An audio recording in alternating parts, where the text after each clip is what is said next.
Bonjour, vous m'entendez? Oui, madame, un peu. Très bien, donc aujourd'hui on va continuer notre cours sur la transcription. Ensuite, on va aborder les modifications post-transcriptionnelles, ça veut dire la maturation de l'ARN. Et on va essayer d'entamer quand même les techniques de biologie moléculaire. D'accord? D'accord, madame. Donc, vers la fin, début semaine prochaine, je vais donc vous envoyer un quiz concernant ces derniers cours-là et pour les corriger le mercredi, Inch'Allah. D'accord? Madame, Oui, pour la séance qu'on vous a demandé, qu'on vous a déclaré qu'on n'a pas assisté. oui, je vais la faire vers la fin. D'accord, madame, merci beaucoup. C'est prévu, c'est déjà, je l'ai déjà noté, donc je vais la faire à la fin D'accord, du madame. cours. C'est à partir des points de contrôle du cycle cellulaire, c'est bien ça? Oui, madame. Très bien. Donc là, je vois que j'ai 91 étudiants. Vous me prévenez s'il y a des personnes qui souhaitent, donc qui demandent l'accès, puisque moi, je vais me mettre sur mode de plein écran tout de suite. D'accord? D'accord, madame. Très bien. Donc là, on s'est arrêté la dernière fois dans le mécanisme général de la... je suis en train d'essayer de partager mon écran, donc ne vous inquiétez pas, ça va prendre un petit moment. Donc là, on s'est arrêté la dernière fois dans le mécanisme général de la transcription, si vous vous rappelez bien. Donc, voilà, partage d'écran, intégralité.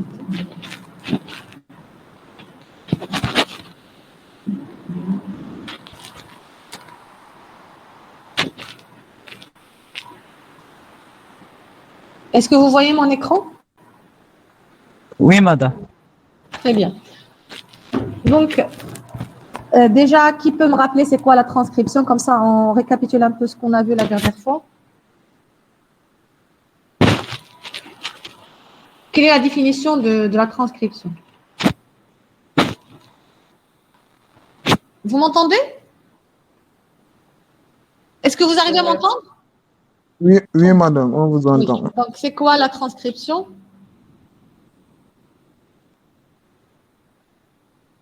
Est-ce que vous avez le support? Oui, Vous madame, avez reçu le support de transcription? Non. Oui? Est-ce que vous l'avez reçu sur la Classroom? Non.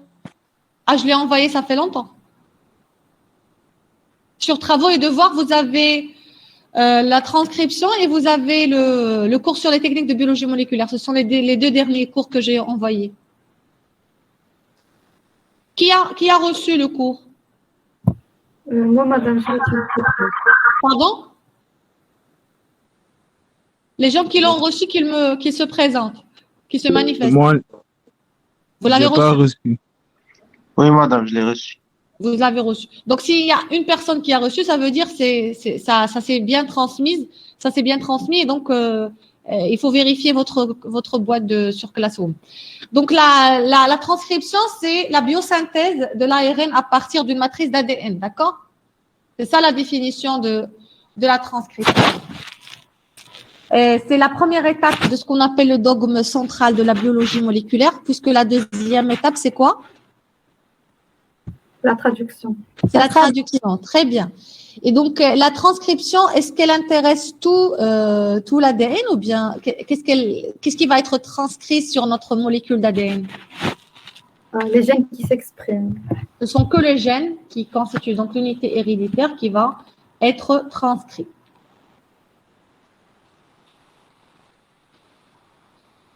D'accord? Qu'est-ce qu'on avait dit la dernière fois aussi? Les matériaux essentiels et nécessaires pour la transcription, c'est quoi?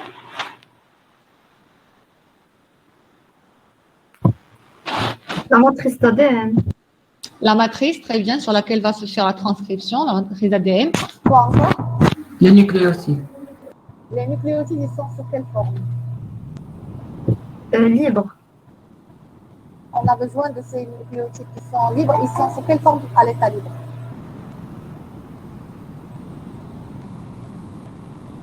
Sous forme triphosphate. Très bien. Les nucléosides triphosphates, ce ne sont pas des désoxynucléosides triphosphates, parce qu'on n'est pas en train de répliquer notre ADN, on est en train de le transcrire. On a besoin de nucléosides triphosphates. D'accord? C'est une forme nécessaire pour la polymérisation et aussi c'est une source d'énergie. Vous m'entendez? Non. Non? Non. Qui arrive à m'entendre? Oui, Ça madame. Est-ce que ça coupe? Non, on n'entend rien. Le son est très bas. Vous entendez très bien? Non, le son est très bas. Non, non. Le son est très bas. Non, je vais voir. Madame, je pense que vous posez votre doigt sur le micro. Non, rassurez-vous, non. Donc là, il est au max. Il est au maximum. Est-ce que vous m'entendez mieux maintenant? D'accord. Donc, je continue. Ouais, je dois accepter ces étudiants. Voilà. Donc, on a dit aussi que donc on a besoin d'une matrice. On a besoin de nucléosides triphosphates, donc à l'état libre. Et ces nucléosides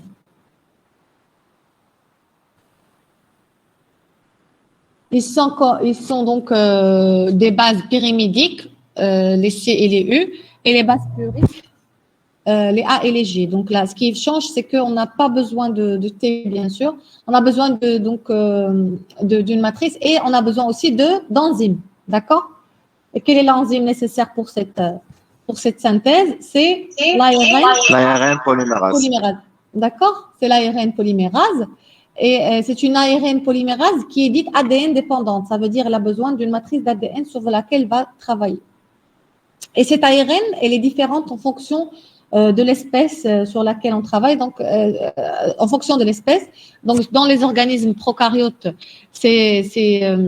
on a besoin donc d'une enzyme qu'on appelle l'ARN polymérase, qui est sous forme d'une coenzyme et qui n'est active qu'une fois liée à un facteur qu'on appelle le facteur sigma pour former ce qu'on appelle une holoenzyme. Et chez les eucaryotes, il y a besoin de 3 types d'enzymes. Qui peut me rappeler les enzymes dont on a besoin et ils servent à quoi et le lieu de leur activité. Essayez de toujours, dans les cours, de réviser un peu avant. Ça va être très bénéfique et ça vraiment, vous pourrez donc après, donc c'est une révision, c'est une assimilation, donc c'est très bénéfique. Et vous pouvez poser donc des questions qui sont plus pertinentes. Donc, quelles sont les enzymes, quels sont les ARN polymérases qui se trouvent chez les organismes eucaryotes? Vous m'entendez? Oui, donc on a besoin de 3 types d'ARN. Quels sont ces 3 types d'ARN polymérases? L'ARN polymérase 2. L'ARN polymérase 2, elle a un rôle dans quoi? La synthèse de l'ARN. De l'ARN messager. Oui, d'accord. Donc, l'ARN polymérase 2, elle a un rôle dans la synthèse des précurseurs d'ARN messager. Elle a encore un rôle dans la synthèse des précurseurs des petits ARN non codants qu'on appelle les micro-ARN. Et la fonction, ça se fait au niveau du nucléoplasme. Il y a aussi une autre enzyme, c'est l'ARN polymérase 1. D'accord, qui va synthétiser essentiellement l'ARN ribosomal, les grosses unités, et cette enzyme agit au niveau, et elle se trouve au niveau de nucléoles. Et l'ARN polymérase 3 qui va synthétiser les petits ARN. D'accord? Donc jusque-là, on a fait une petite récapitulation donc, de tout ce qu'on a vu la dernière fois. Donc la synthèse, c'est une synthèse sous forme c'est une polymérisation, comme pour la réplication. Et donc, le mécanisme général de la synthèse, c'est ce qu'on va voir aujourd'hui. Donc, en effet, une fois au niveau de l'initiation, au niveau de la phase d'initiation de la synthèse de l'ARN, c'est l'enzyme, donc elle va se lier au site d'initiation. Et cette liaison de l'ARN polymérase, elle va engendrer une ouverture, une séparation des deux brins de l'ADN. Donc, cette séparation, elle va permettre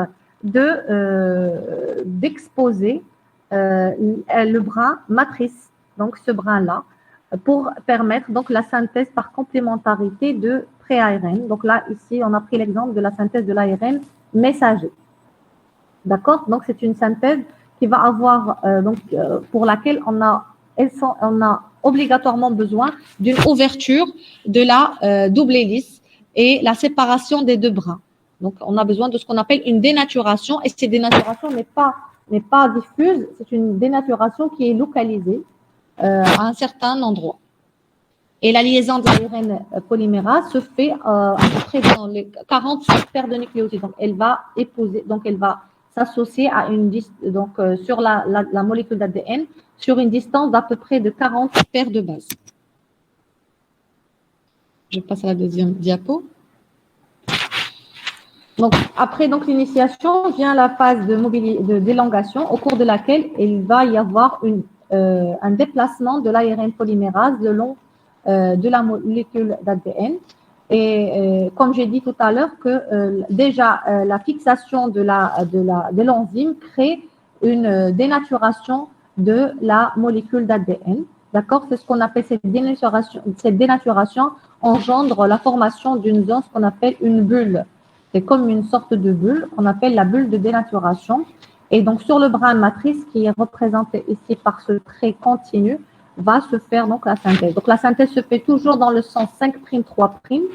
Et bien sûr, donc, le brin matrice, il est dans le sens 3', 5'. Et ça, le deuxième brin qui est représenté ici en pointillé, c'est ce qu'on appelle le brin codant. Donc, la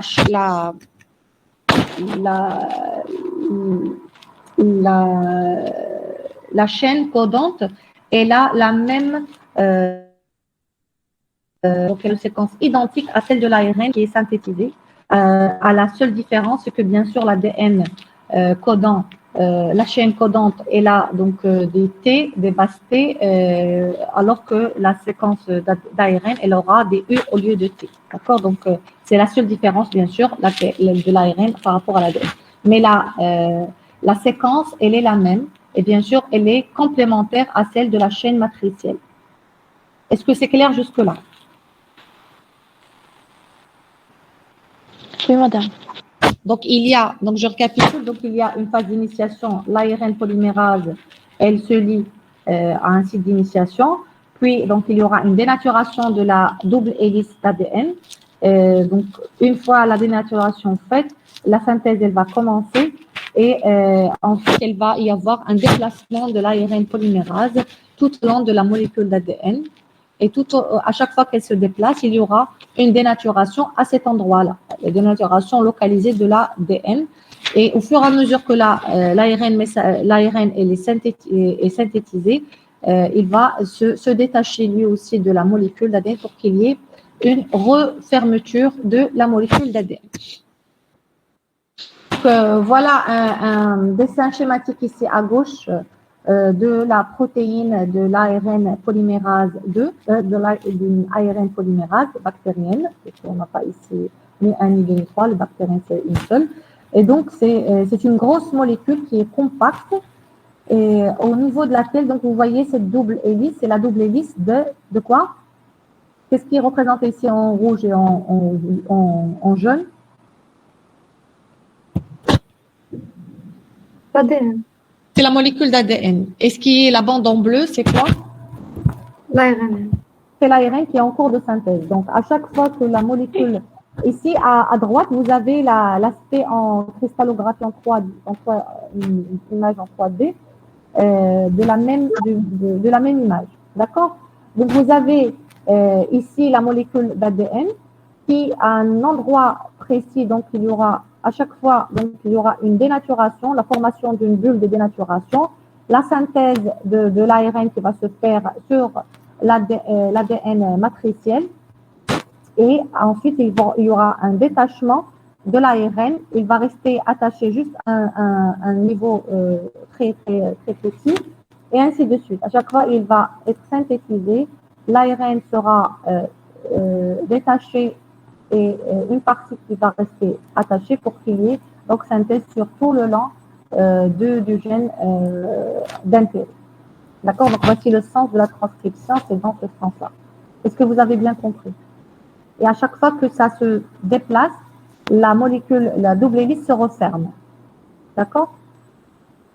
Madame, Oui? madame, s'il vous plaît, il y a des élèves qui attendent. Vous pouvez le faire, D'accord. s'il vous plaît. Merci. Merci. Merci à vous. Et vous êtes maintenant des étudiants, vous n'êtes plus élèves. Allez. Je n'ai que 2, donc là, je les ai acceptés.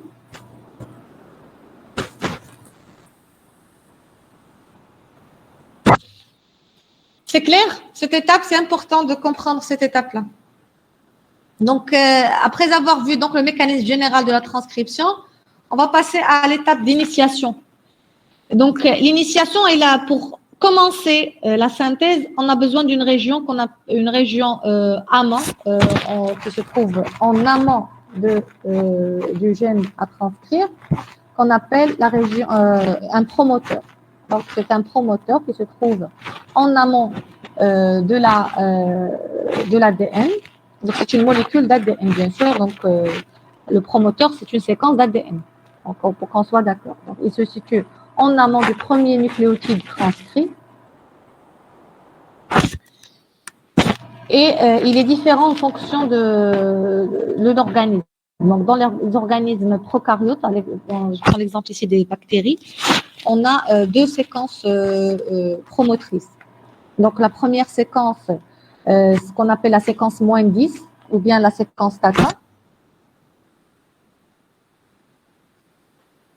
Et il y a une séquence qu'on appelle la séquence -35, d'accord? Et ce sont des séquences qui sont assez conservées. Voici la séquence conservée de la séquence -35, c'est TTGACA. Et la séquence -10, on appelle aussi la Tata Box, et c'est TATAAT. D'accord? Et plus cette séquence, voilà la souris. Donc, plus cette séquence, elle est identique à cette séquence-là, on appelle, donc, c'est une séquence consensus, plus la liaison sera forte. La liaison des facteurs de transcription qu'on va voir tout à l'heure. Donc, pour comprendre c'est quoi c'est une séquence consensus, donc voilà, vous avez ici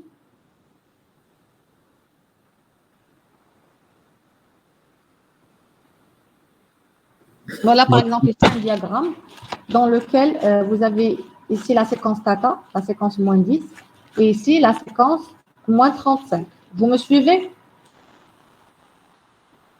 Donc, par exemple, pour la séquence Tata, qui est à droite, vous avez le premier nucléotide, c'est un T. C'est un T qui se trouve dans 75% des promoteurs. Ça veut dire qu'on peut avoir 25% qui ne comporte pas ce nucléotide T. Donc, il peut avoir un A ou bien un C ou bien un G. Donc, ça peut être variable. Mais dans la grande majorité des cas, on va avoir un T en premier, puis un A, puis un T, puis un A, puis un A, puis un T. Donc, c'est ça une séquence consensus. Ça veut dire une séquence qu'on va voir la plus grande dans la grande majorité des cas. Voici donc là la séquence -35. C'est une séquence. Donc, dans la grande majorité des cas, on va avoir cette séquence. D'accord? Donc, un promoteur, il est fort. Donc, comme j'ai dit, un promoteur, c'est une séquence qui se trouve en amont du premier nucléotide transcrit et sur laquelle vont se fixer, elle va réguler la transcription en se liant à des protéines de transcription. Un promoteur, il est dit fort lorsqu'il est riche en paires de bases AT. C'est clair, donc on a compris là, à chaque fois qu'on a beaucoup de AT, ça veut dire qu'on a beaucoup une facilité de dénaturation, puisqu'on n'a pas beaucoup de liaisons hydrogènes. D'accord? Et un promoteur est aussi plutôt fort lorsque ces séquences -35 et -10 sont proches ou identiques aux séquences consensus. Ça veut dire -10, il est Tata, et -35, c'est TAG. Donc, comme on l'a vu, CT-GACA. Donc, il faut qu'il soit le plus proche de la séquence consensus. D'accord? Une autre notion importante, c'est que le promoteur étant asymétrique, il détermine donc le sens de la liaison de la protéine qui est l'ARN polymérase. D'accord? Donc, imaginons que si c'était symétrique, donc peut-être probablement que l'ARN polymérase, elle aurait tendance à migrer dans l'autre sens. Mais là, puisqu'il est asymétrique, donc la direction de la transcription, le sens de la transcription, il est bien respecté. D'accord? Donc, voici, pour récapituler un peu, donc vous avez les deux séquences du promoteur.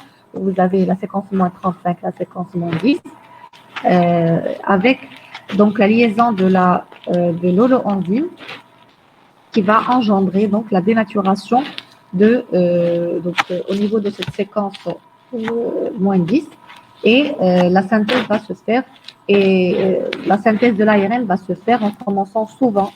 Le premier nucléotide qui est transcrit, c'est un A. Ensuite, il y a un U, et ainsi de suite. D'accord? Donc, il y a d'abord une dénaturation, et toujours le sens de la transcription, c'est le sens 5', 3'. D'accord? Donc, ce brin-là sur lequel se fait la transcription, ce brin d'ADN, on appelle comment?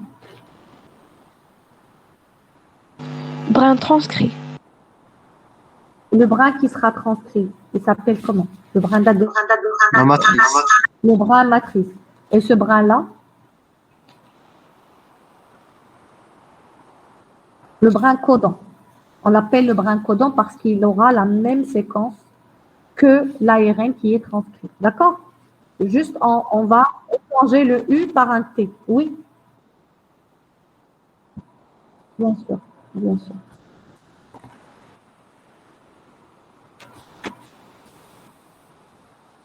D'accord?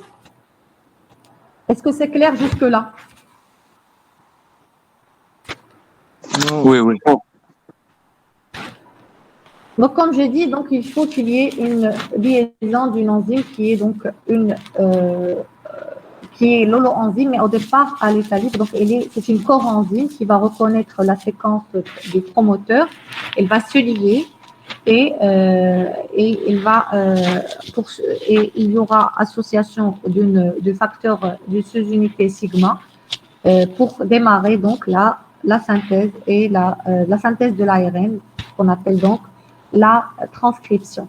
Et une fois l'initiation faite, le facteur sigma va se dissocier de l'enzyme pour qu'il soit recyclé pour un nouveau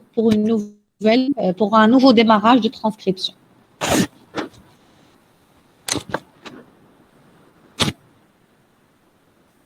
C'est clair jusque-là? Donc, il existe, c'est un détail, il existe plusieurs facteurs sigma chez les Escherichia coli, puisqu'on a pris les Escherichia coli comme exemple. Donc, il n'y a pas qu'un seul facteur sigma, c'est une notion importante, importante pour votre culture générale, bien sûr. Pourquoi ça marche?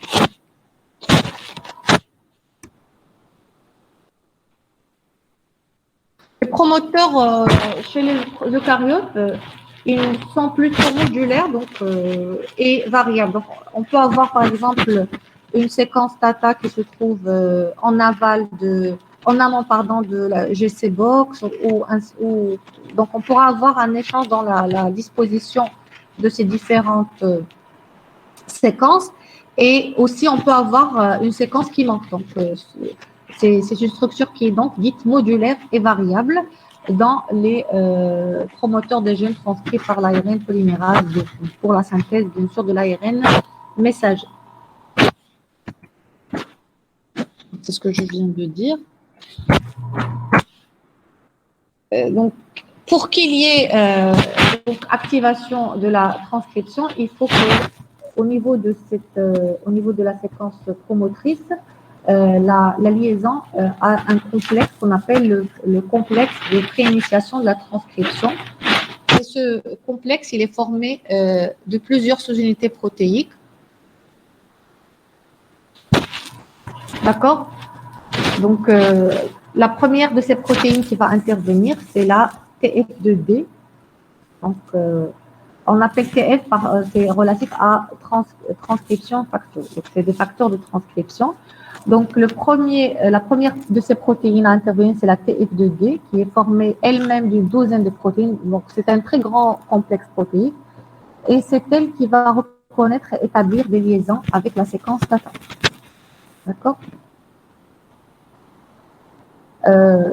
Donc, la deuxième protéine, donc, elle n'est pas obligatoire, elle est facultative, c'est la T2, c'est la TF2A. C'est celle-là qui est donc qui est représentée en orange. Elle se fixe en amont de la protéine TF2D. Il y a une troisième protéine, celle-ci elle est obligatoire, c'est la TF2B.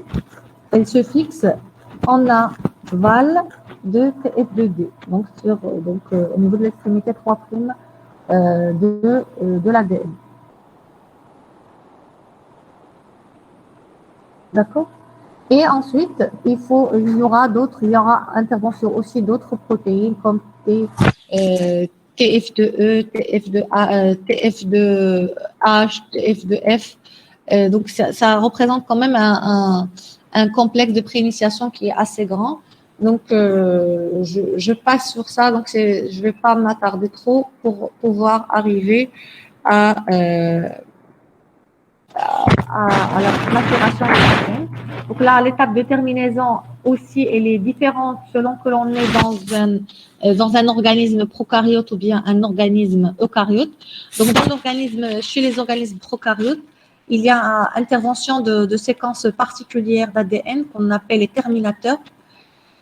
Et cette terminaison nécessite dans certains cas une protéine qu'on appelle le facteur Rho. D'accord? Une notion importante, c'est avant de parler de... Je vais accepter quelques étudiants.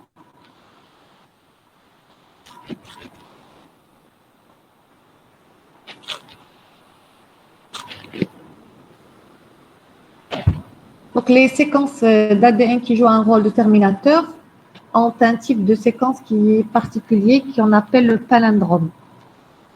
Donc, le palindrome, c'est du français, donc palindrome, on dit un mot, il est palindromique ou bien une phrase palindromique lorsqu'on peut la lire dans les deux sens de la même manière. Comme par exemple le kayak, le mot kayak, on peut le lire dans ce sens ou bien dans ce sens de la même façon. Donc concernant notre segment d'ADN, le segment d'ADN, il a des bases identiques. Donc quand on part de l'axe de notre molécule d'ADN, donc dans les deux sens, on remarque qu'il y a une complémentarité des chaînes. Ici, donc c'est avec G, donc dans ce sens-là. Donc c'est une symétrie par rapport à un centre, un point central. Donc c'est quoi un palindrome terminateur? Un palindrome terminateur, c'est qui se trouve donc au niveau de l'extrémité de notre molécule d'ADN et qui a donc cette séquence palindromique. D'accord?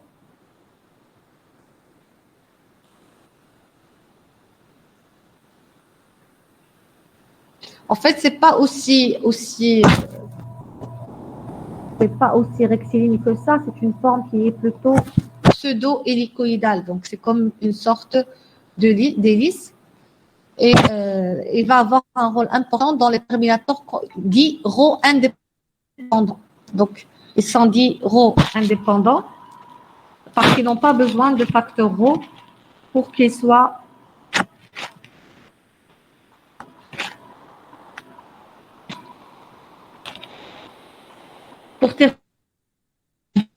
donc les terminateurs Rho, ils ont un terminateur palindromique qui est assez grand, d'accord, et qui est riche en GC. Ce qui veut dire que la liaison ici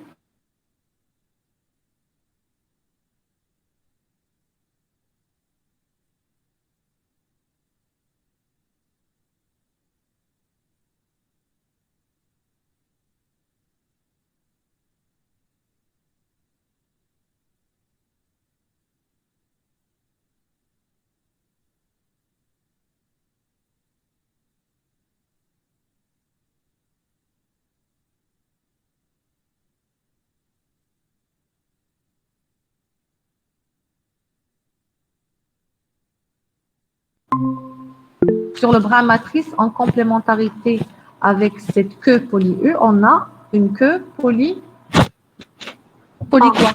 Poly-A, très bien. Donc, c'est une liaison qui est comment? Les liaisons d'hydrogène, combien de liaisons entre le A et le U? 2. 2. Donc, qui veut dire que la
donc qui introduit la notion d'intron et d'exon.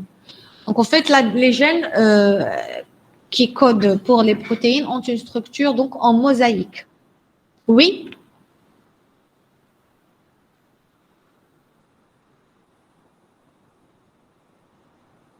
Les dernières 5 minutes. Non, non. Est-ce que tout le monde, vous n'avez pas entendu les 5 dernières minutes? À qui? Ah, d'accord, d'accord, bien sûr, bien entendu. Donc, j'étais en train de récapituler. J'ai récapitulé sur la transcription, sur le chapitre de la transcription. Donc, j'ai dit, on a vu donc la définition, on a vu les matériaux nécessaires, on a vu aussi les matériaux nécessaires à la transcription, on a vu aussi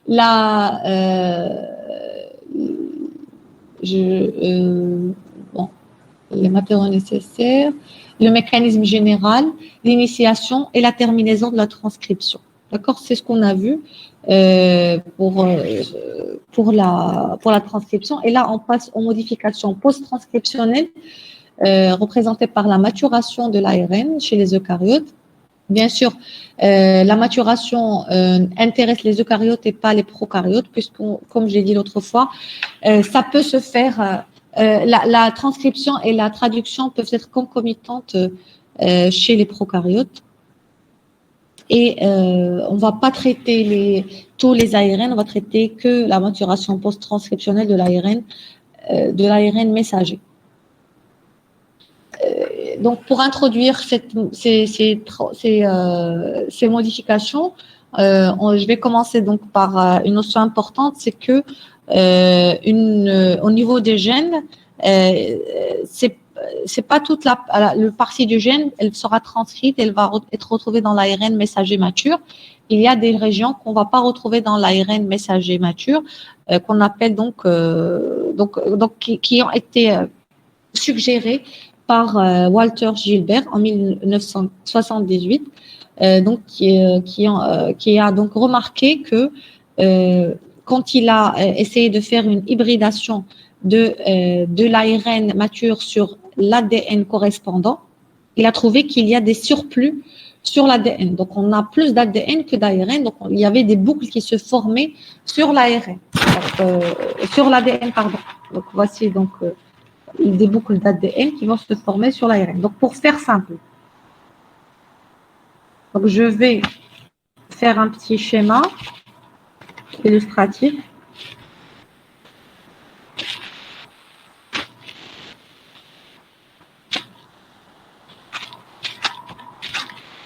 Ça ne donne pas la main.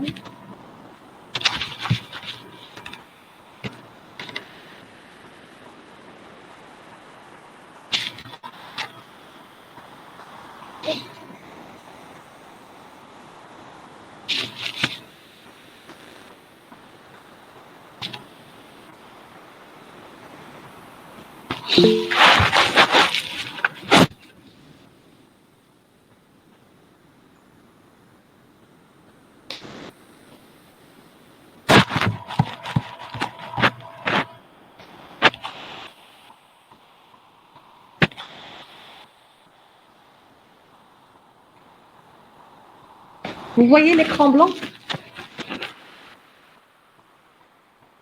Est-ce que vous voyez l'écran? Oui, madame. Oui, madame. Très bien. Je vais prendre mon stylo.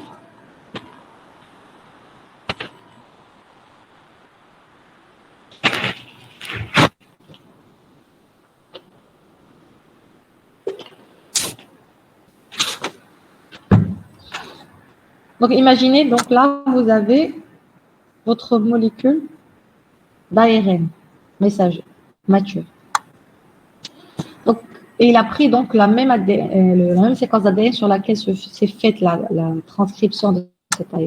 Et il a remarqué donc qu'il y avait beaucoup plus d'ADN que d'ARN. Donc, il y avait formation de boucles sur cet ARN.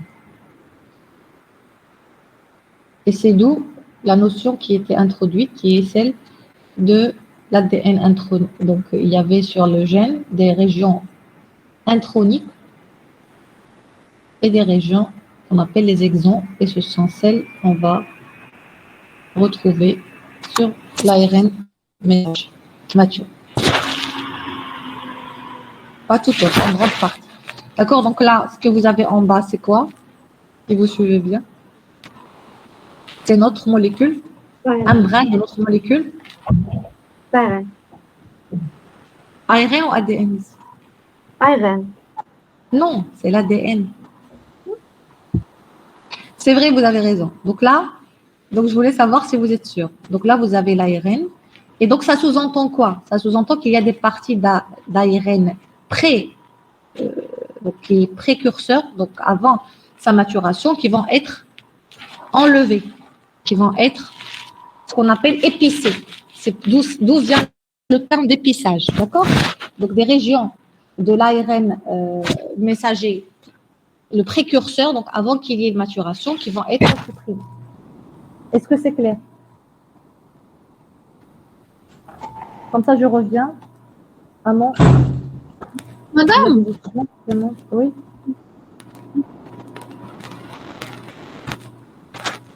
Oui, je vous entends. l'ARN que vous venez de schématiser, est-ce que c'est à double brin?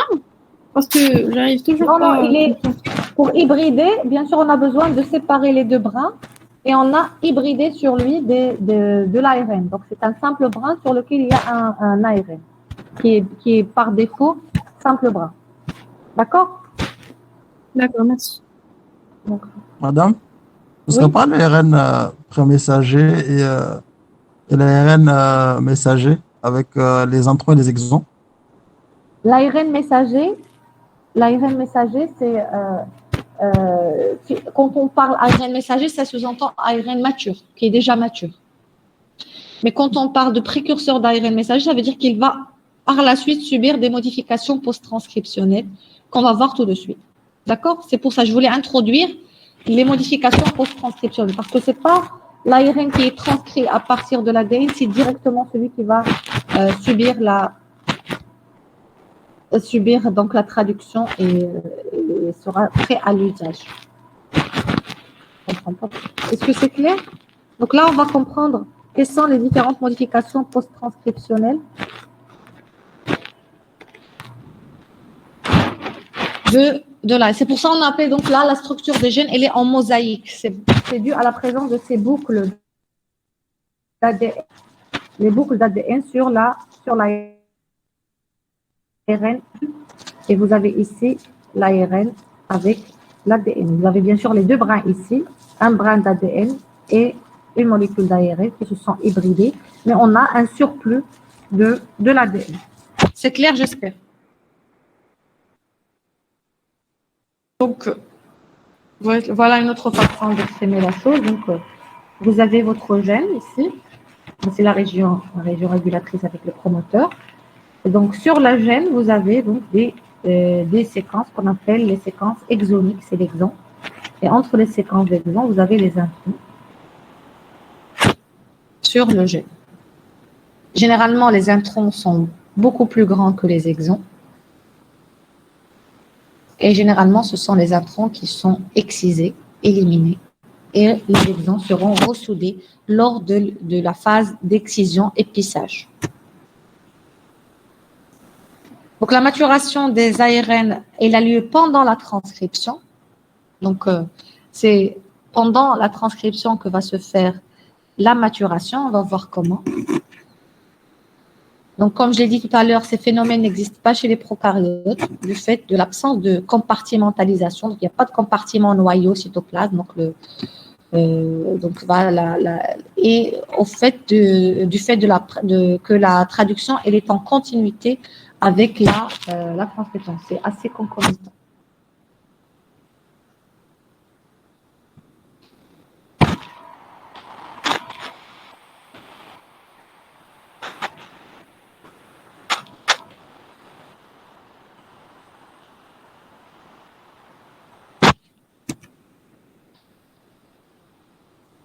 Donc, la première modification post-transcriptionnelle, c'est ce qu'on appelle le capping. Donc, ça, c'était une notion très importante, j'insiste beaucoup. c'est l'addition de la coiffe à l'extrémité 5'.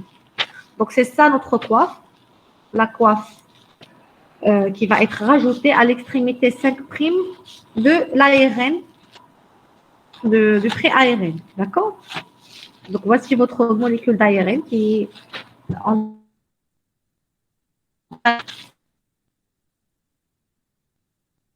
et au niveau de ce bien, la synthèse se fait dans le sens 5', 3', n'est-ce pas? Donc, on aura rajout de ce cap, on appelle le cap parce que ça a un rôle aussi, parce que ça a un rôle dans la reconnaissance, dans la protection. Donc, c'est assez significatif ce terme capping. Et donc, on aura donc en 5' le rajout de ce cap. D'accord? Et ce rajout se fait dès le début de la transcription. Au niveau donc de cette extrémité 5', il y aura rajout de 3 groupements phosphates. Donc, on aura, c'est pour ça qu'on va appeler l'activité de l'enzyme qui va rajouter ça, c'est une activité RNA, puisque ça va intéresser une ARN. Triphosphatase, puisqu'elle va déjà enlever 3 groupements phosphates. Donc, elle va enlever ces 3 phosphates ici. Guanyltransférase, donc elle va rajouter ce groupement guanyl à cette séquence d'ARN. Et méthyltransférase, puisqu'elle va rajouter des groupements méthyl. Ici, par exemple, elle va rajouter le groupement méthyl au carbone 7 de cette guanyl et un groupement méthyl ici. D'accord? Donc, c'est ça ce qu'on appelle donc un capping, c'est le rajout de ce complexe au niveau de l'extrémité 5' de l'ARN grâce à une enzyme qui est RNA 5' triphosphatase, guanyltransférase, méthyltransférase. Donc là, c'est triphosphate, il est à l'état libre triphosphate, mais quand il va être rajouté, il y aura donc libération de ce deux phosphates qui seront libérés avec ce phosphate-là. Là aussi, il sera libéré. La deuxième modification post-transcriptionnelle, on va voir le rôle de chacun de ces modifications. La deuxième modification post-transcriptionnelle, c'est la polyadénylation au niveau de l'extrémité 3'. Donc, le capping se fait au niveau de l'extrémité 5', au tout début de la synthèse de l'ARN. La polyadénylation se fait au niveau de l'extrémité 3', et à un moment précis. D'accord? Donc, là aussi, on a besoin d'un complexe enzymatique qui va agir pour former cette queue. Cette polyadénylation, elle est relative à l'ajout d'une queue poly-A au niveau de l'ARN qui est en cours de synthèse. Comment comment se fait ce rajout de cette queue poly-A? En effet, il y a une enzyme, c'est un complexe enzymatique qui est appelé complexe de polyadénylation, qui est formé au fait de à peu près 10 sous-unités. Ce complexe de polyadénylation, il a des activités d'endonucléase. Qu'est-ce que ça veut dire endonucléase? À chaque fois, vous entendez endonucléase, c'est une activité ça veut dire quoi? Une enzyme endonucléase. C'est-à-dire que c'est une enzyme qui va découper au milieu de la chaîne. Très bien, donc c'est une enzyme qui va couper au milieu de quelle chaîne?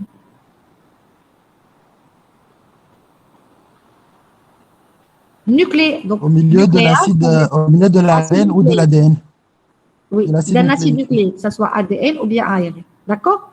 Voilà. Donc, à chaque fois, vous entendez endonucléase, c'est une enzyme qui coupe en plein milieu d'ADN ou bien d'ARN, d'un acide nucléique. Donc, c'est pour ça nucléase. Et exonucléase, elle va couper des extrémités. Donc, elle a besoin déjà d'une extrémité libre pour pouvoir couper. Donc, ce complexe de polyadénylation, c'est un complexe enzymatique qui va avoir un rôle endonucléase et il a aussi un rôle de poly-A polymérase. Donc, il va rajouter par polymérisation ces nucléotides AAA. Mais comment est-ce qu'il va agir? En fait, sur la séquence d'ADN qui est en train d'être synthétisée, il y a un signal vers la fin de la séquence à transcrire. Il y a un signal qui est AATAA. Ce signal-là, il va être reconnu par ce complexe. Donc, une fois ce signal a été transcrit en ARN, donc vous voyez l'ARN transcrit, c'est AAUAAA. Vous me suivez? Donc, ce complexe va, quelques nucléotides après, en aval, il va cliver. Donc, il va utiliser sa fonction endonucléase.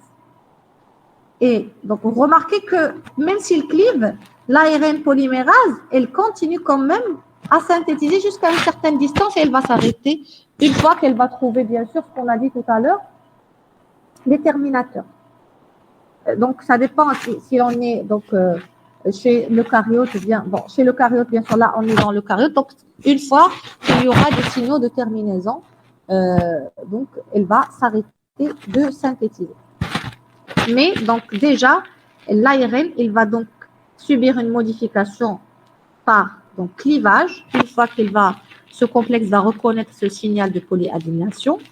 Et ensuite, cette même enzyme, elle va rajouter donc des nucléotides A, donc à peu près 200 nucléotides. C'est ce qu'on appelle la queue poly A. Est-ce que c'est clair?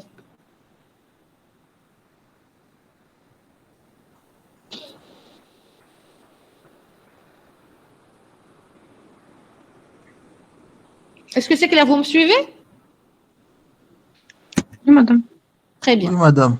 Donc, cette queue poly A, elle a des conséquences pratiques en technique de biologie moléculaire, puisque ça permet de purifier des ARN messagers cellulaires. Donc, on va utiliser donc des compléments, donc des polymères synthétiques poly-T, donc des oligos riches en T, en thymine, donc pour qu'ils puissent se lier et s'apparier avec ces ARN. Donc, ça a un intérêt pratique en technique de biologie moléculaire.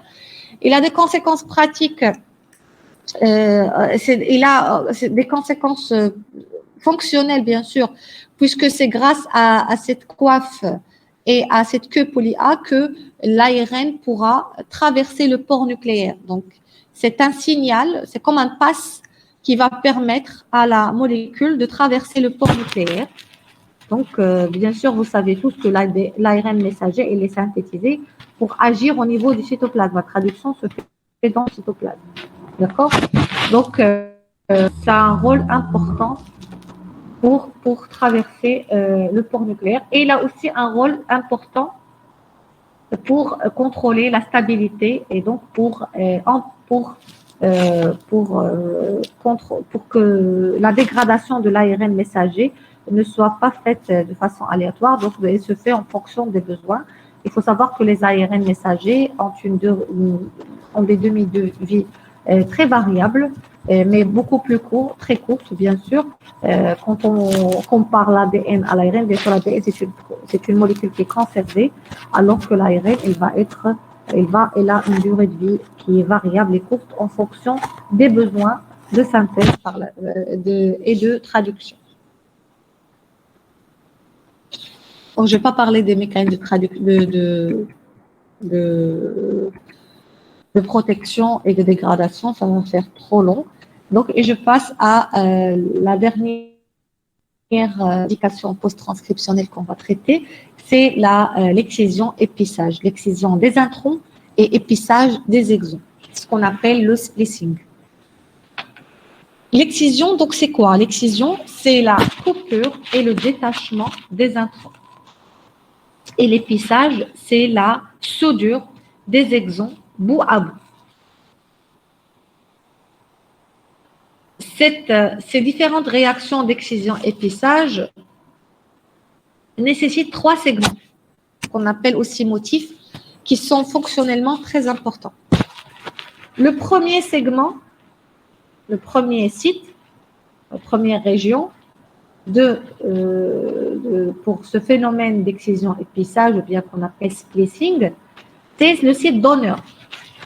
C'est un site qui se trouve au niveau de l'intron au niveau de l'extrémité 5' de l'intron. Voici, toujours quand on représente l'ARN, donc on représente le sens 5', 3'. Vous suivez? Et on a un site, vous me suivez? Vous m'entendez? Oui, madame. Bien. Donc, manifestez-vous tôt comme ça. Si jamais vous ne m'entendez pas, donc, je ne suis pas obligée de reprendre 10 minutes, 30 minutes. On vous entend, madame. Très bien. Donc, et l'extrémité, et le site accepteur, il se trouve au niveau de l'extrémité 3' de l'intron.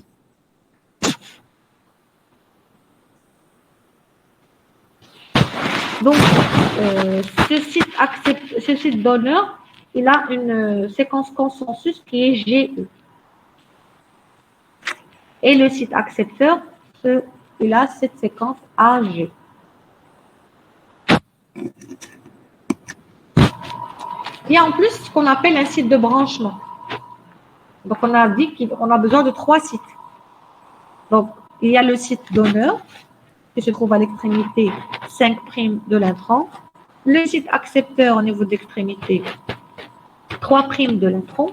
Et il y a un site de branchement. On va voir, il sert à quoi ce site de branchement, qui a une séquence assez variable, mais avec une certaine constante, c'est qu'on a un A ici.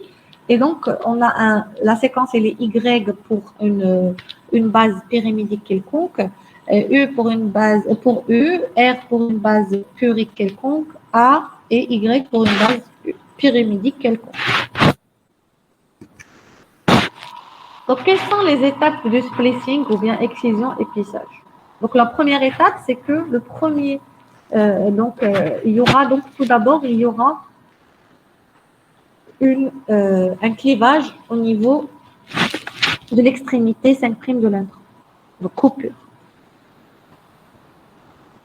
Et cette extrémité qui comporte un G va venir, elle va se lier au site de branchement par une liaison covalente. C'est pas par complémentarité, c'est une estérification, c'est une transestérification, c'est ce qu'on va voir tout de suite. Cela va entraîner la formation de ce qu'on appelle un lasso. Donc, vous connaissez tous c'est quoi le lasso? Le lasso, la corde des cow-boys, donc c'est ça le lasso. Donc, il va former ce lasso-là. Le deuxième clivage va intéresser donc l'extrémité 3' de l'intron avec l'exon 2, donc l'exon qui suit, donc l'exon N+1 si on veut être plus précis. Et la dernière étape, c'est le phénomène d'éplissage au cours duquel il y aura la soudure des deux exons bout à bout. Donc là, c'est lorsqu'on a une excision épissage qui va intéresser un seul intron. Donc un seul intron qui va être éliminé. Donc ça, c'est le cas de figure le plus simple. Il faut imaginer qu'on peut avoir deux introns qui sont éliminés avec un exon au milieu. Donc, c'est pas toujours un seul intron qui va être éliminé. Donc, il y a beaucoup d'alternatives. Mais ça, c'est le schéma classique pour comprendre. Ça c'est le schéma de base. Pour ces différents phénomènes de splicing, on a besoin d'un complexe qui va permettre la reconnaissance des extrémités des exons et des sites de branchement et qui va permettre aussi le rapprochement des extrémités. Ça veut dire le rapprochement des exons qui vont être épicés. D'accord? Ce complexe-là, il s'appelle le spliceosome, relatif au terme splicing. Ce complexe, il est formé de protéines, donc à peu près 150 protéines, et d'un petit ARN, à peu près 5 petits ARN, dont la numérotation va de 1 à 6, sachant que le 3 n'existe pas. Donc, on a 5 petits ARN. Le 3, il a d'autres rôles, notamment dans d'autres réactions. Mais là, on a besoin de ces 5 petits ARN. Donc, il faut savoir que ARN avec protéines, ça forme ce qu'on appelle SNRNP, ribonucléine protéine. Donc, c'est ce qu'on appelle donc RNP. Donc, ça forme un certain complexe qui, comme je l'ai dit, a un rôle important dans la reconnaissance des sites de reconnaissance, qui sont le site donneur, le site accepteur, le site de branchement, un rôle aussi dans le rapprochement des sites d'épissage. Une notion importante, c'est que ces SNRNP ils sont incriminés dans certaines pathologies comme le lupus érythémateux disséminé, qui est une pathologie qui touche surtout la femme jeune. C'est une maladie auto-immune dans laquelle il y a donc production importante d'auto-anticorps, ça veut dire des anticorps dirigés contre nos propres antigènes, nos propres protéines qui sont par exemple ici les SNRNP, d'accord? C'est un bilan, c'est une recherche qu'on fait dans cette pathologie-là qui est le lupus érythémateux aigu disséminé. Donc, quelles sont les réactions à l'origine du splicing? Donc, la première réaction, donc sa première étape, comme je l'ai dit, c'est la coupure et elle implique un site donneur. D'accord? Ce site, comme je dis, il est formé de GU et donc voici cette liaison qui va se faire entre le site donneur avec le site de branchement, avec le A notamment. Et cette liaison, c'est une liaison qu'on appelle c'est une réaction de transestérification, puisque on aura donc, c'est comme la liaison phosphodiester qui se fait au niveau entre deux nucléotides. Entre deux nucléotides au cours de la polymérisation. D'accord? C'est pas une liaison double hydrogène ou bien triple hydrogène, 3 hydrogènes qui va se lier par appariement des deux brins par complémentarité. Là, c'est pas la même chose. La preuve, c'est que vous n'avez pas ici un E avec un A, vous avez un G avec A, puisque c'est une polymérisation. C'est comme une sorte de polymérisation, mais c'est pas une polymérisation, c'est une transestérification, puisqu'on avait ici une liaison phosphodiester qui reliait le G avec le G d'ici. Mais là, il y a eu donc le G va se lier avec le A par une liaison phosphodiester. C'est clair? Est-ce que vous me suivez? Oui, madame.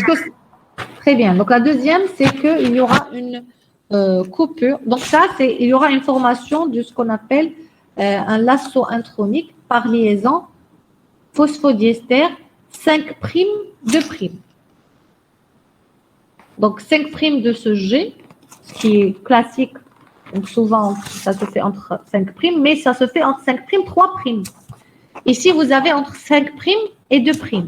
Pourquoi? Qui peut m'expliquer? C'est la première fois qu'on voit ce type de liaison, n'est-ce pas? À chaque fois, on avait une liaison 5', 3'.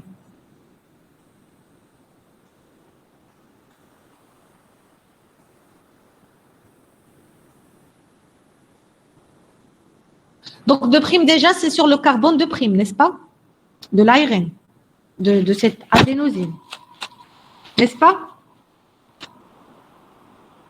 Pourquoi ça va se faire avec le 2'?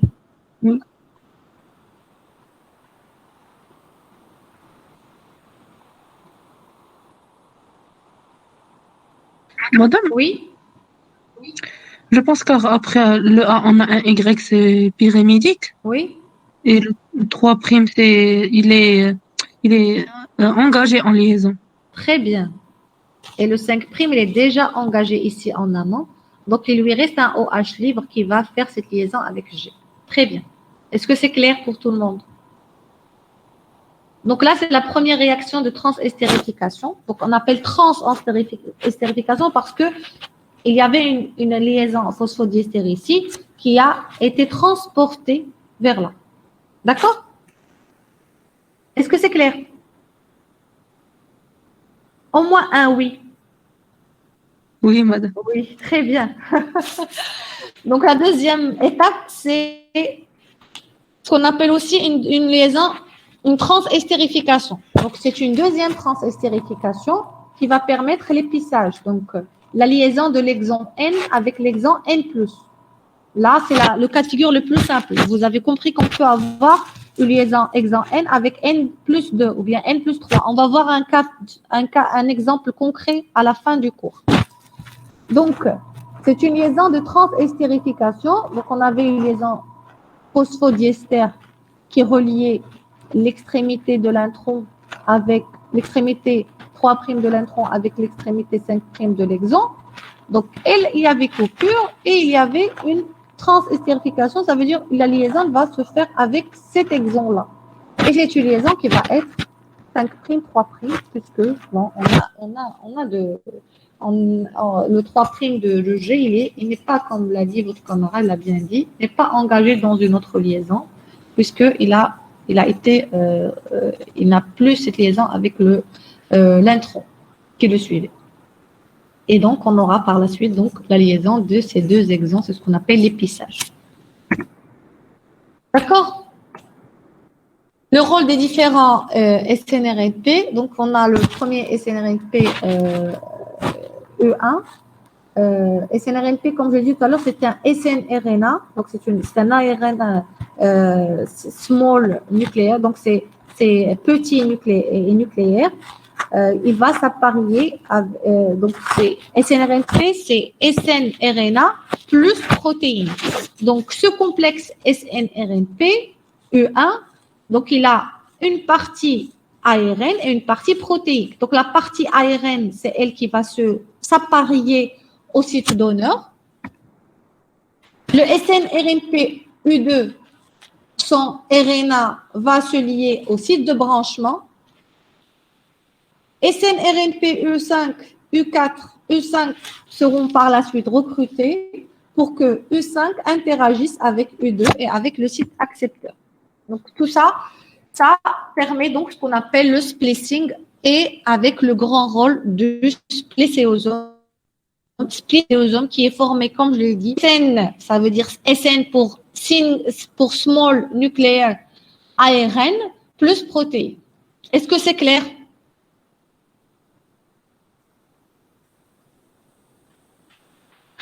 Donc, de tout ça, on comprend que donc on pourra avoir plusieurs types de protéines à partir d'un même gène grâce à ces différents types d'épissage et d'excision.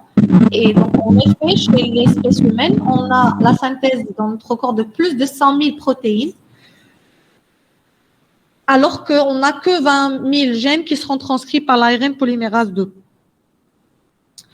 Bien sûr, il y a le rôle de la maturation, il y a des maturations différentes, mais il y a aussi le rôle donc de cette excision épissage et aussi des mécanismes qu'on appelle les promoteurs alternatifs, par les promoteurs alternatifs, qui vont permettre donc de formation d'ARN messagers distincts à partir d'un même gène. C'est ce qu'on appelle des isoformes. Donc, les isoformes, en fait, c'est pas que les ARN messagers distincts, c'est aussi des protéines distinctes qui sont produites à partir d'un même gène. L'exemple, donc là, je passe sur ça, c'est pour comprendre, ça c'est pour des promoteurs alternatifs, je vais pas rentrer dans ce type de cas de figure, mais c'est surtout dans l'épissage alternatif. Comme j'ai dit tout à l'heure, c'est pas toujours un intrant qui va être éliminé et soudure de 2 exemples, on peut avoir 3, 4, donc c'est très variable et cela va donner donc des conséquences variables. Aussi, la polyadénylation différentielle, ça veut dire le moment où il y aura le clivage de l'ARN messager en cours de synthèse et le rajout de la queue poly-A va dicter des isoformes, va dicter la production d'isoformes différents. Donc, cet épissage alternatif qu'on écrit ici, qui est souvent couplé à des polyadénylations. Donc, c'est l'épissage alternatif et qui est souvent couplé à une polyadénylation. On vous entend pas mal. Oui, vous m'entendez maintenant?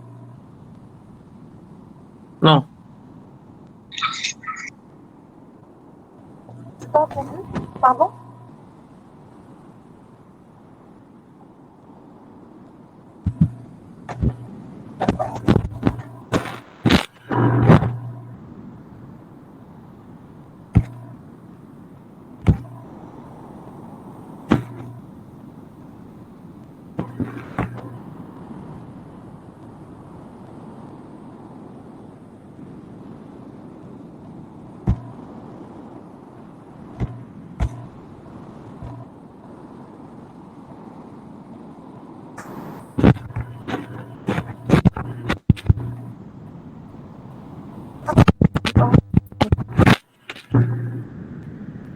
m'entendez mieux maintenant? Non. Moi, moi, par contre, je vous entends mal. Ça fait. Essayez de parler. Vous m'entendez? Très bien.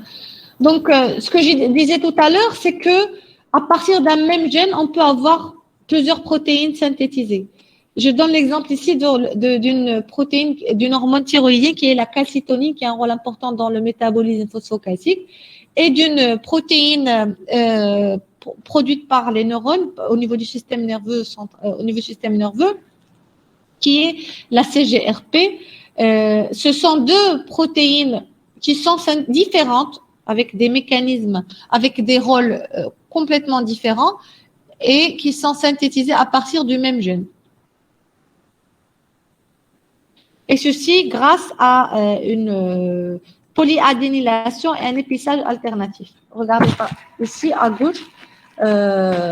Donc, vous avez la voie de synthèse de la calcitonin et à droite, vous avez la voie de synthèse de la CGRP.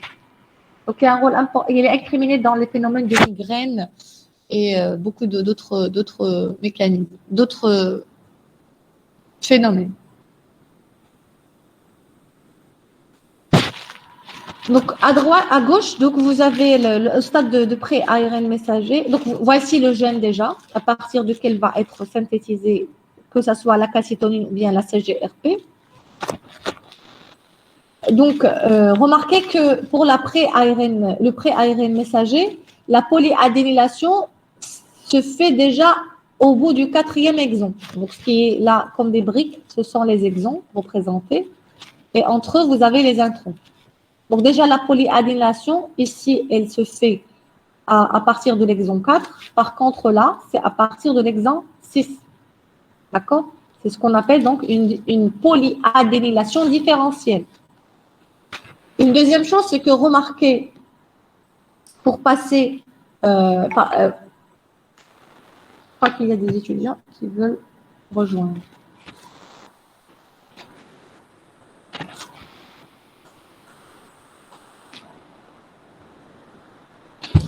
Ici, par exemple, et concernant cette CGRP, pour passer de l'ADN, pour passer de pré-ARN messager à l'ARN messager, on a ce qu'on appelle un épissage alternatif.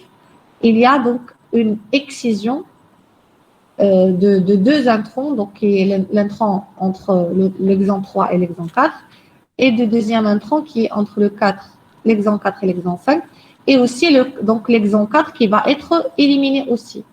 Et donc, vous aurez un ARN messager qui est formé de 1, 2, 3, 5 et 6. Donc, des exons 1, l'exon 2, 3, et donc l'exon 4 a sauté. D'accord? Vous avez remarqué la différence. Et bien sûr, il y a aussi des modifications qui vont survenir au cours de la traduction qui vont faire aussi différencier les deux protéines l'une de l'autre. D'accord? Est-ce que c'est clair? C'est clair pour la transcription et la maturation de l'ARN? C'est bon. Donc, je passe donc au deuxième cours prévu pour aujourd'hui, qui est le cours sur les techniques de biologie moléculaire.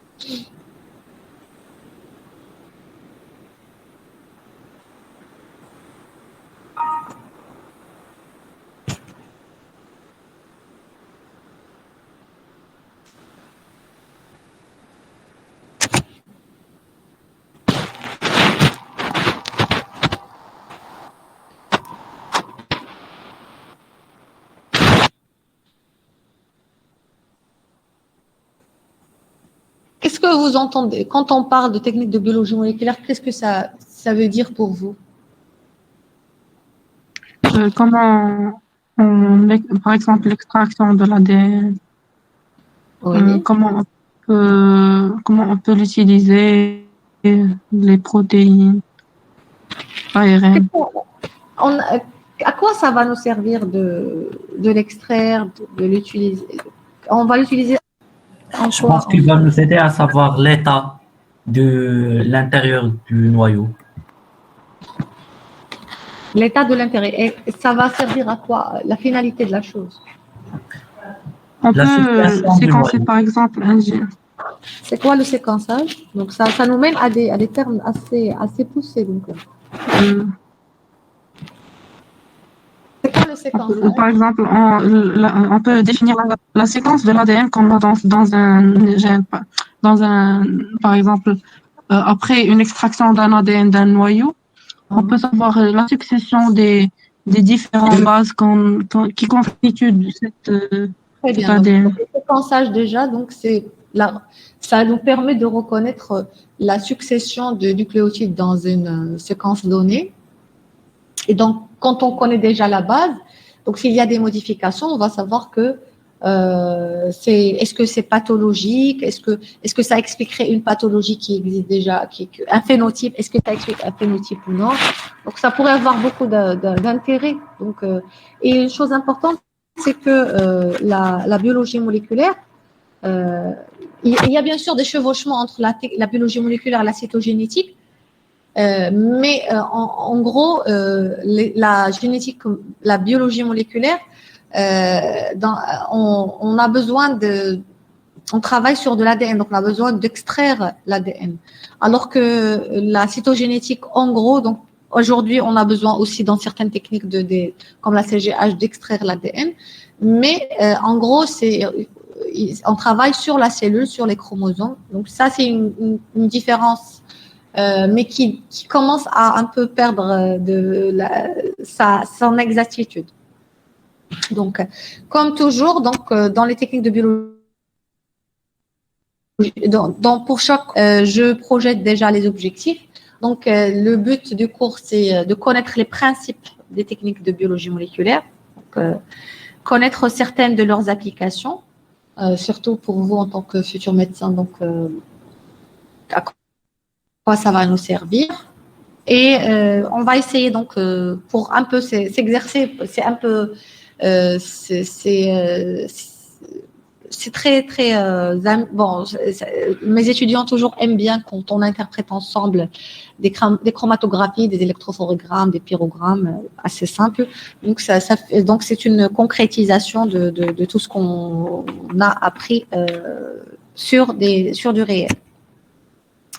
On va commencer d'abord, on va dire quelques mots sur l'extraction, la digestion, la séparation, donc les sortes nucléiques, mais les chapitres qui m'intéressent le plus et sur lesquels je vais m'attarder le plus, c'est l'amplification génique et en l'occurrence la PCR, la polymérase chain reaction, et le séquençage de l'ADN. On va surtout traiter le séquençage Sanger qui reste toujours le séquençage de référence. Avec l'avènement de toutes les techniques actuelles, que ce soit le NGS, que ce soit le pyroséquençage ou bien le NGS, le séquençage Sanger reste la technique de référence, puisque même si on a des résultats surtout pour publier un travail obtenu par NGS, il faut une confirmation par la technique de référence qui est la technique de Sanger.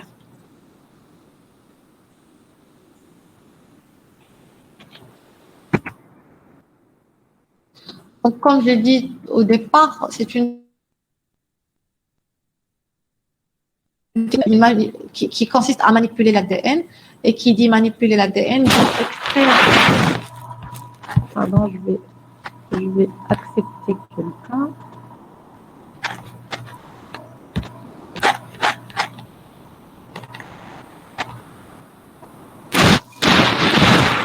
Donc, elles utilisent donc dans leurs applications médicales et scientifiques des techniques de plus en plus performantes quand on parle de NGS, ça veut dire Next Generation Sequencing, ça veut dire c'est une génération nouvelle de séquençage utilisant des technologies très, très, très avancées.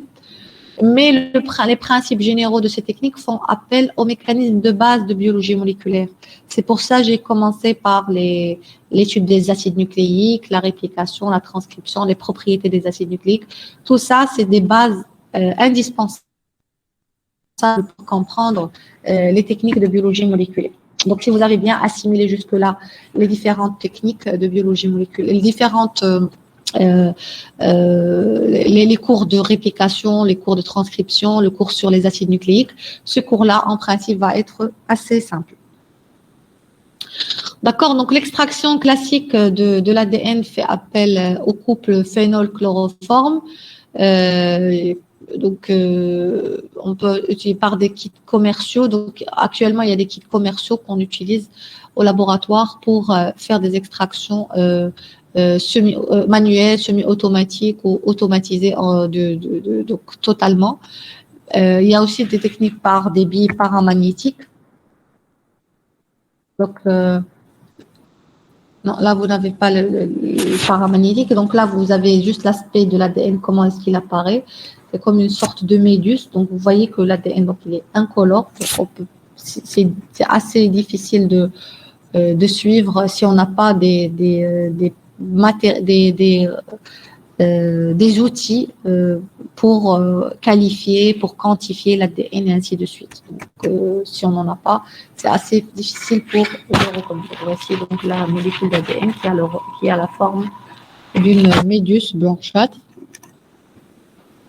Donc, la technique, il y a une technique par des billes magnétiques qui permettent donc de purifier l'ADN. Comme j'ai dit, donc de plus en plus, on a une robotisation de l'extraction par donc des robots. Et une fois extrait et purifié, l'ADN pourra être stocké pendant longtemps à moins de 20 degrés Celsius.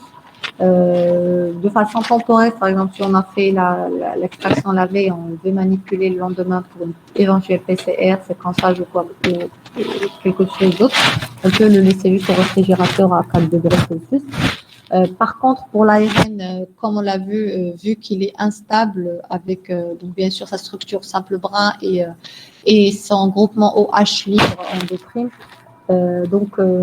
ça crée une molécule qui est assez difficile à stocker, donc, mais quand même, ça se stocke à moins 80 degrés Celsius.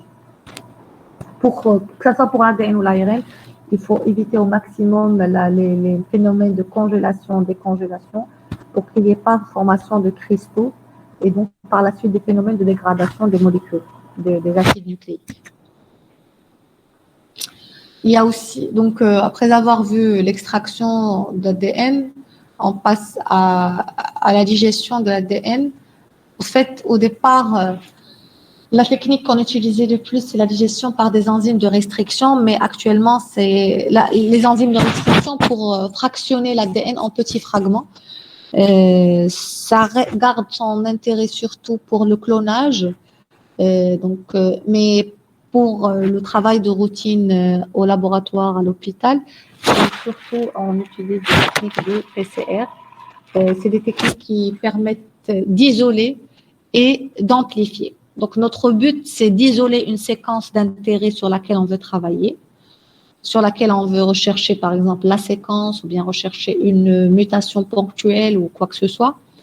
Et on a aussi besoin, pour avoir une meilleure sensibilité du résultat, on a besoin d'amplifier. Donc, on a besoin qu'il y ait beaucoup de copies de la même séquence sur laquelle on va travailler.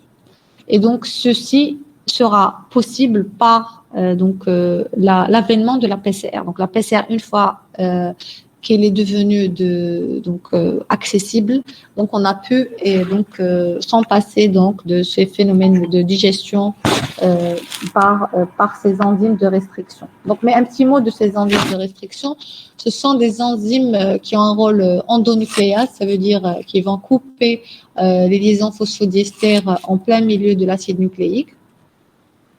Et ils coupent pas n'importe où au niveau de séquences qu'on appelle des séquences palindromiques. Là, maintenant, vous êtes assez fort, vous comprenez bien les termes. Et ce sont des enzymes qui sont extraites de micro-organismes, le plus souvent de bactéries. D'accord. Mais donc, comme je l'ai dit, je vais passer un peu brièvement sur ça pour que je passe à la partie qui m'intéresse le plus, c'est la PCR. Pour la séparation des molécules, on utilise par exemple, il y a plusieurs façons de séparer en fonction de la molécule qu'on a. Si on a des molécules de grande taille, des molécules des acides nucléiques de grande taille, on utilise la séparation sur gel d'agarose, qui est un algue qui va permettre donc la séparation. Madame, on a du mal à entendre. Elle permet donc la séparation des acides nucléiques. On pourra. Vous n'entendez pas.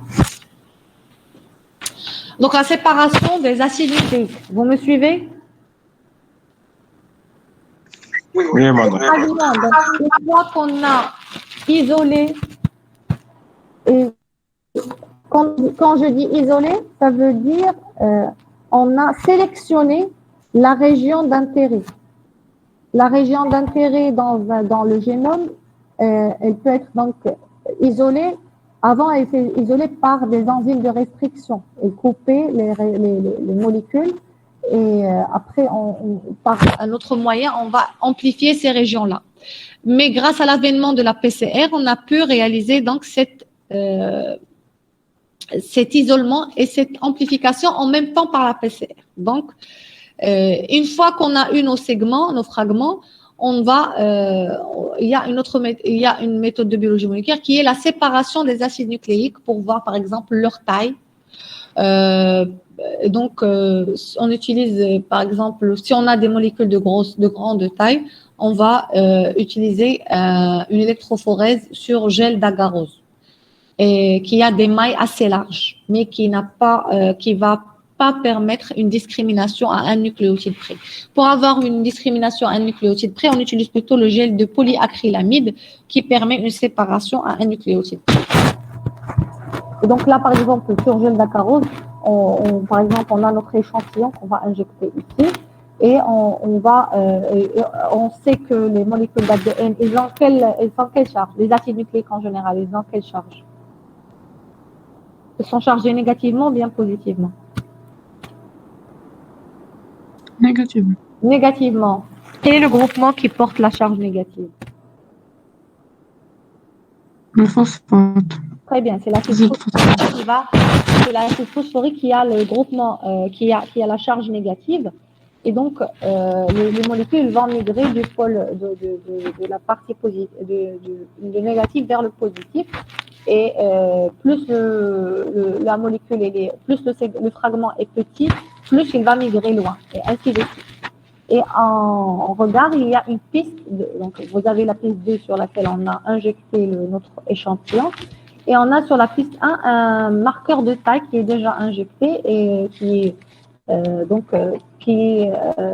qu'on connaît déjà le nombre de paires de bases. Et donc, en fonction donc, du niveau où nos fragments se sont arrêtés, on saura que nos fragments ont telle ou telle taille. D'accord? On sait très bien, comme j'ai dit tout à l'heure, que les molécules d'ADN, ce sont des molécules qui sont incolores. Et comment on peut les détecter? En fait, on va utiliser un agent intercalant, comme le bromure d'éthidium, le DT, le BET, pardon. Et cet agent intercalant, lorsqu'il va être soumis à des ultraviolets, il va émettre une coloration rougeâtre. Donc, on va le voir sur une autre diapositive. Donc, je passe sur les sondes. Donc, c'est assez bien expliqué sur vos polycopiés. Il faut connaître que les sondes nucléiques qu'on utilise en biologie moléculaire, ce sont les mêmes sondes qu'on utilise en cytogénétique. Ce sont des sondes qui vont permettre de mettre en évidence des mutations ponctuelles, par exemple. Par contre, dans les sondes de cytogénétique, c'est un peu plus, c'est à l'échelle macroscopique. Donc, ça veut pas dire à l'œil nu, mais c'est des séquences qui sont assez longues à mettre en évidence. Donc, c'est pas des mutations ponctuelles qui vont être mises en évidence par les sondes en fiche, par exemple. Donc, comme on va voir au cours prochain, Inch'Allah. Donc, c'est le plus important à reconnaître dans les sondes nucléiques, qu'il y a quelque chose à reconnaître. Mais, donc, je passe à l'amplification génique par PCR. C'est une technique qui permet d'amplifier des séquences d'ADN de manière spécifique et d'augmenter de manière considérable la quantité d'ADN dont on dispose initialement. Donc, comme j'ai dit tout à l'heure, il faut retenir deux mots dans la PCR. C'est isoler, amplifier. Donc, quand je dis d'amplifier des séquences de manière spécifique, ça veut dire on va cibler une région particulière, ça veut dire on va isoler cette région-là de l'ADN. Donc, c'est deux termes importants à retenir. C'est isoler, on va isoler une région et on va l'amplifier. Pourquoi l'amplifier? Pour avoir des résultats qu'on peut mettre en évidence. D'accord? Cette technique, elle comporte des cycles successifs et chaque cycle comporte 3 phases. 3 phases importantes à retenir. La première phase, donc le principe c'est ça, isoler, amplifier. Donc j'espère que ça s'est bien rentré en tête et vous allez comprendre le mécanisme comment. Et je vais vous envoyer des vidéos pour bien illustrer ça. Donc l'ADN, vous avez votre ADN double brin, d'accord, dans lequel vous avez une région d'intérêt. Vous connaissez, sachant qu'actuellement, le génome humain, il est connu en totalité, donc le séquençage du génome humain a été fait. Donc on connaît les régions, on connaît comment les encadrer et tout. Donc là, on a un ADN double brin, on a une séquence particulière qu'on veut amplifier. Et donc, comment on va faire? Il y a d'abord une étape qu'on va appeler la dénaturation. Et cette dénaturation, elle se fait de façon thermique. Donc, on va augmenter la température dans le tube, donc dans le tube dans lequel on travaille, à 95 degrés Celsius. Puis, on va hybrider, ça veut dire associer appareiller de façon spécifique des amorces, des séquences d'ADN complémentaires aux régions qui encadrent la séquence d'intérêt. On a donc une séquence qui est dite reverse, ça veut dire dans le sens contraire, et forward, ça veut dire dans le bon sens. Cette hybridation se fait à une température qui est assez variable, donc entre 40 et 70 degrés Celsius, et les variables en fonction de la composition nucléotide des amorces. Et comme vous voyez ici, vous avez 2 amorces qui sont différentes, et donc on aura une température d'hybridation qui va être aussi différente entre les deux. Et donc, comment choisir la bonne température parce que c'est nous qui vont faire c'est une technique qu'on va faire nous-mêmes. Donc, c'est nous qui programmons l'appareil qu'on appelle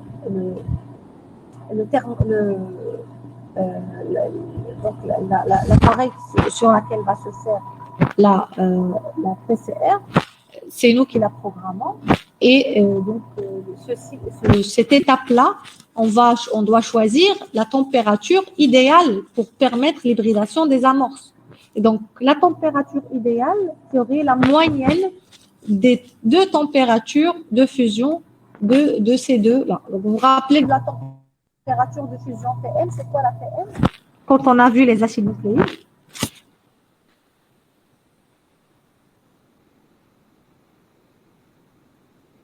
La Tm, la température de fusion, le melting temperature, ça correspond à quoi? C'est la température à laquelle 50% des molécules d'ADN seront dénaturées, seront en simple brin. Donc ici, la température d'hybridation des amorces, c'est une température qui va être la moyenne des températures de fusion de ces 2 amorces-là. D'accord? Et ensuite, après la phase d'hybridation des amorces, il y aura donc la synthèse et l'élongation. La synthèse de l'ADN, soit sur ce brin-là ou bien sur ce brin-là. Est-ce que c'est clair? Et la température est de 72 degrés. Une fois ce cycle se termine, il y aura un nouveau cycle qui se fait et un nouveau cycle, et ainsi de suite. On a à peu près dans 37 cycles qui se font dans une PCR. Donc, là, c'est le principe général et on va voir maintenant quels sont les composants de cette réaction. Donc, bien sûr, la PCR, c'est une réaction de synthèse. C'est une réaction de polymérisation, ce qui veut dire qu'on a besoin d'une ADN polymérase. Mais cette ADN polymérase, ce n'est pas n'importe quelle ADN polymérase, elle doit être thermostable. Pourquoi thermostable? Vous avez remarqué que au cours de ces différentes phases de chaque cycle, on a besoin d'augmenter de façon considérable puis baisser les températures dans les tubes. D'accord? Donc, on a besoin d'une ADN polymérase qui va supporter ces différentes variations de température. Vous me suivez? J'insiste beaucoup sur ce chapitre, PCR et séquençage. Oui. Donc, le deuxième ingrédient, si je peux le dire, c'est l'ADN sur lequel je veux travailler. Donc, notre ADN, il est là. On a besoin d'amorces, d'un couple d'amorces, une amorce reverse, une amorce forward, donc 2 amorces qui vont encadrer la région d'intérêt. Ce terme encadré, il faut le retenir. On ne va pas amplifier toute la molécule d'ADN ou bien tous les fragments. On a besoin d'amplifier qu'une région. Et donc, pour amplifier que cette région, on va l'encadrer par un couple d'amorces. Suivez bien. Vous remarquez là que ça synthétise, mais ça continue quand même. Vous allez me dire, on a besoin d'arrêter là, n'est-ce pas? Parce qu'on veut synthétiser que cette région. Est-ce que vous me suivez? Oui, madame. En fait, ça Oui, va, madame. dans les premières réactions, vous allez remarquer que ça va se continuer, mais au fur et à mesure, cycle après cycle, il y aura un encadrement et vous allez voir comment. Il y aura une limitation de synthèse, vous allez voir comment. Donc, on a besoin d'une ADN polymérase thermostable, on a besoin d'une matrice d'ADN, on a besoin d'amorces, d'un couple d'amorces. Et remarquez que ces amorces doivent être non complémentaires. D'accord? Pour qu'ils ne s'apparient pas entre eux. Nous, on veut qu'ils s'apparient à quoi? À la molécule d'ADN. D'accord? Donc, ils ne doivent pas être complémentaires. Donc, on doit, dans le design, donc quand on va designer les amorces qu'on veut utiliser, elles doivent être obligatoirement non complémentaires. Et on a besoin aussi de désoxyribonucléoside triphosphate. C'est clair? L'ensemble va se mettre dans un tube fermé et il va passer donc généralement une nuit pour qu'il puisse réaliser tous les cycles.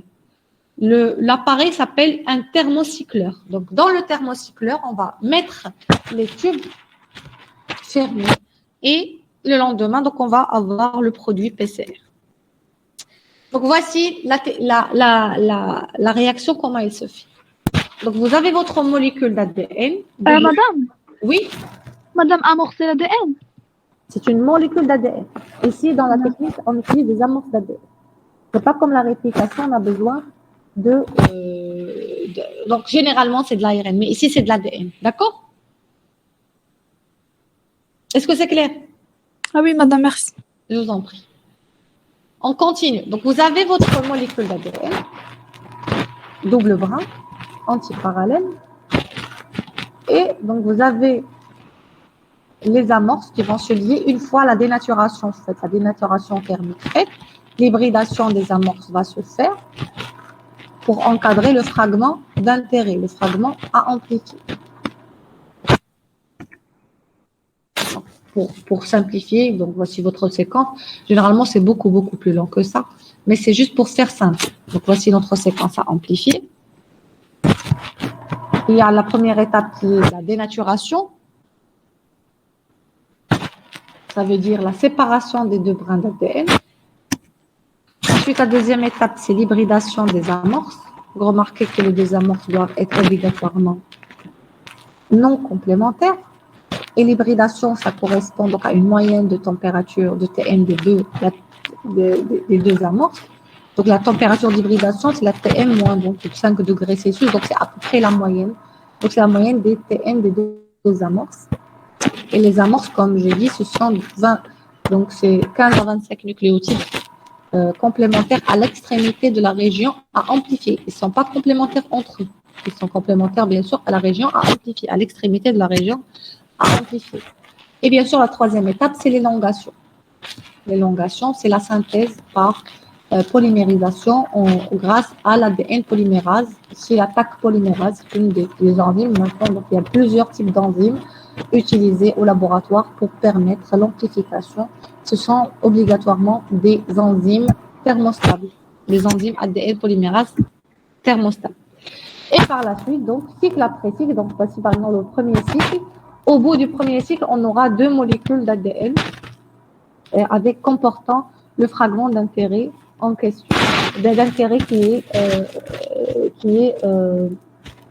répliqué, qui est synthétisé en deux.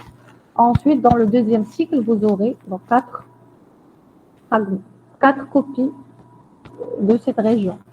Ensuite, vous aurez 8 copies, 16 copies, et ainsi de suite. Donc là, la résultante, vous aurez donc N0 qui est la quantité d'ADN au départ, multiplié par 2 puissance N, N étant le nombre de cycles. D'accord? Et remarquez qu'à la fin, vous aurez pratiquement que les fragments d'intérêt. Les fragments d'intérêt qui sont les fragments à amplifier, les séquences à amplifier qui sont en rouge. Les séquences qui sont en bleu ou bien en noir vont être négligeables, cycle après cycle. Pourquoi? Qui peut expliquer?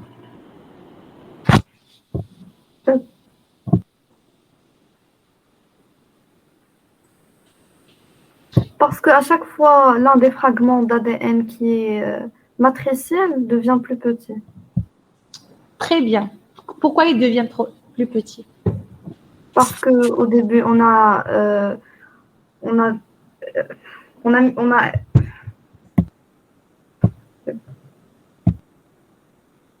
Parce que, par exemple, ici, remarquez, votre molécule, vous avez ces extrémités qui sont plus moins longues. À la première amplification, au premier cycle, vous avez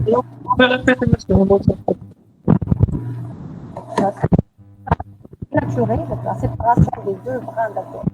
Et donc,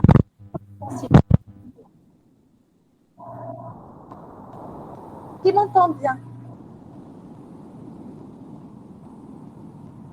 Je suis en train d'expliquer le mécanisme. Personne.